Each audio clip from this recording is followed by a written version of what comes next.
Greetings. On the topic of fading relationships, friends and family and otherwise, it's just my outlook, my analysis. So anyhow, Freedom Phil, like, subscribe. Let's get into it. Most relationships are just basically due to proximity. And then you have necessity. So proximity is pretty simple. Like say you went to school and there was 3 schools in town, but you went to one of them. So surprise, most of your friends probably came from that school or whatever groups or associations you were involved in. And that doesn't change as you go through life. And people come and go, people fade away. They might move to the other side of town and you just don't see them because they live on the other side of town. And, when your town's big enough, that is sort of a thing, bike riding all the way across town, unless you're really good friends, things might just kind of fade. Now, when it comes to getting older as an adult, you really see where the rubber meets the road in the sense that we live in an era with modern cell phones, online communication and all that crap. It's disingenuous as, social media is, that it's a thing. And when you realize is that most people, when it comes to social media, they're perfectly willing to be lurkers versus actually having a conversation. Like, they'll look at something, but they won't say anything. And the reason is that they just want to take a quick glance, see what's going on, check if you're dead. And this comes in even into the necessity aspect.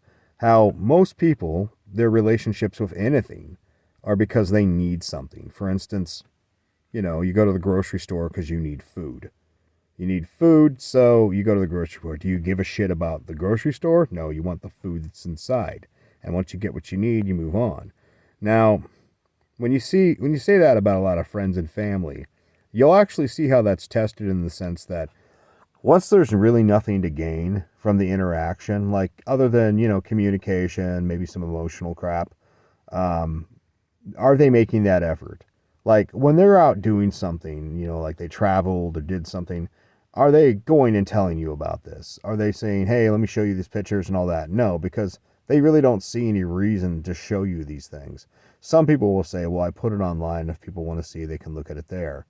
So translation, I don't think it's worth my time telling you about this cool thing I did, which that should get you thinking. And I've often thought, the people when you call them up, like, okay, I have this belief that relationships should be a mutual thing, kind of a shared garden, and a lot of people left up to their own effort. Like if I stop watering this garden and tending it, it's going to die. It's going to fade away and die.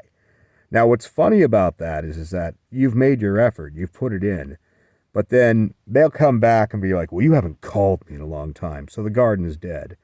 And they get offended, and it's like, dude, my number never changed. Like for 20 years, I had the same phone number. And what I'm getting at with that is that if 20 years of having the same number and this email's never changed, it's not hard to get a hold of me. If people really wanted to get a hold of me, it's possible. People know other connections and all this crap. But the truth of it is, people move on, proximity effect, and they frankly don't need you. So they stopped giving a shit. And you'll watch this happen. Like when people think there's something in it for them, like they're going to, potentially get some money or inheritance or something. Surprise, they're decent, attentive people. But when they realize, hey, I don't need this person, they stop being as attentive. And I'll put this into a religious context too, which I've always found funny. The people who go Jesus, Jesus, Lordy, Lordy all the time, maybe spend an hour or two a week between Sunday, 1 hour there, and maybe they go to Bible study on Wednesday. But the rest of the week, how often do I ever see them open their Bible? And they're like, what does this have to do with relationships? They claim they care about this. But left up to their own effort, they literally spend more time throughout the course of the week taking a crap and maybe washing, or if they're an inefficient savage, wiping their ass. You should really be washing. It's just far better. So what I'm getting at with that is that most people prove what they love and care about based on what they spend their time doing. Just being real. If they cared about it, they'd make effort. And if they don't care about it, you'll see what they really care about by what they spent their time on. That's usually the TV, cell phone, their sports, their everything. But then they have the nerve to come back later and act like they're offended when they had all the options in the world. And that's where I just laugh at them. I just tell them, dude, you had your options. You made the choice not to. And for instance, the proximity effect comes back in too. let's just say, like, I'm not trying to rag on anybody here, but there's no way of getting around it. There's two individuals that happen to live within a few miles of where I have a house. They knew I was in town the whole part of the summer from like basically July onward till damn near November. Their church, I can see the brick wall of their church from the back door of my house and the front door of my house. It's right there. Much like Jesus, if they wanted a relationship with me, I'm not hard to find. Did they visit once? Because, they acted kind of bored, and I'd call them up back in the day, and I'd say, well, what are you up to? And they're like, oh, nothing. Every time, oh, nothing. Now, I'm not an idiot. I understand that you actually have a life, and you're just not interested in telling me that. Or your life is so pathetic that you really don't have a life, but I doubt that's true. You just don't want to tell me about it. Fair enough. But I'm not going to deal with this crap later of this kind of welfare mindset of I owe you a relationship because we happen to be related or we were friends back in the day, even though you're not willing to make the most barest effort when you're driving by, probably twice a week, going into town 2 times a week. What about people that happen to be in town, visiting those other family members? Oh, really? That's nice. At least this is what I've been told. Well, you knew where my house was. They knew where my house was, and you made absolutely no effort. So, am I supposed to be angry, sad, or something? To tell you the truth, I'm okay with it. Left up to your own effort, with a cell phone, you make no effort. So should I expect you to show up in person when you're not even willing to have that level of relationship? No. In fact, I'm actually glad you're gone. And I'm not saying that to hurt anybody. And the reason for that is that you're not wasting my time, and I'm not wasting your time. Life is short. It's brief. I'd rather enjoy my life than spend it with fake-ass relationships that don't actually are real. And this is actually, I got to tell you the truth, why I've always kind of had I don't want to say I despise reunions, but I kind of do. I really do, because you'll have those people who come up to you, just like in any sort of work relationship. Hey, how you doing? Blah, blah, blah. They want to have a 5 to 10 minute conversation and then move the fuck on. It's not real. It's absolutely fake. I love a good conversation because I love talking. I love having a good conversation with people. Most people don't really like a good conversation. Conversations, once again, are about necessity.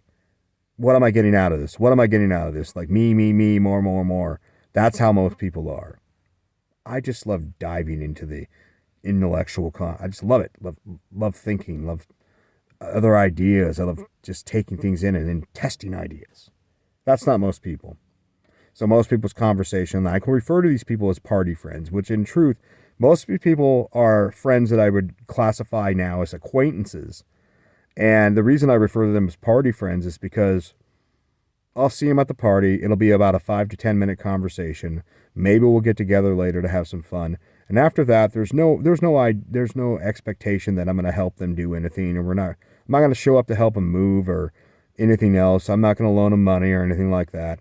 No, we're just having a good time, and that's it. Tops. That's tops. But most of the time, it's a 5 to 10 minute conversation, and we smile, pretend to give a shit. It's fake as hell.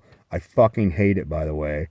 I'm a big fan of actual real. Like if it's not real, it's fake.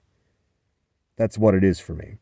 And so I don't know. I'm probably going to be one of those guys that when I get old, there'll be me, a dog, maybe a few other crazy people around. But if I'm alone, I'm perfectly fine with that, because I just don't like the fake ass people around me. I wasted too many of my years giving a shit about people, friends, family that left up to their own effort. They probably spent more time wiping their ass, like a savage, by the way, should be washing, than they spent actually ever making effort to keep in contact. And to me, once again, I'm cool with that. That's their choice. I'm freedom association. But to me, it's just like smoke in the wind. Hey, once there was something going on, but now it's just gone. It's dissipated. And I can live with that. I'm mature enough for that. So, I don't know. Just keep it in mind in life. That you should, if you really actually think something's a relationship, you should make the effort. But if not, just be willing to let it smoke pass in the wind. Anyways, it's Freedom Phil. Y'all have a great day. Like, subscribe, take it easy.